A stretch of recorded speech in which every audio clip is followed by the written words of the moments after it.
16મી માર્ચથી સૌરાષ્ટ્ર યુનિવર્સિટીની 28 પરીક્ષાઓ શરૂ થાય છે.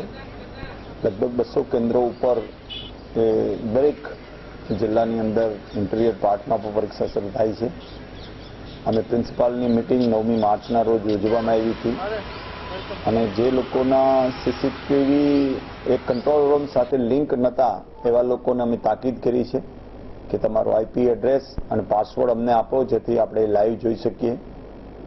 અને જો આઈપી એડ્રેસ અને ખોટું પુરવાર થાય અથવા તો 16મી માર્ચે ચાલતું નહીં હોય તો દરેક કોલેજને અમે અહીંથી પરિપત્ર કર્યો છે કે 50,000 રૂપિયાનો દંડ થશે પર ડે.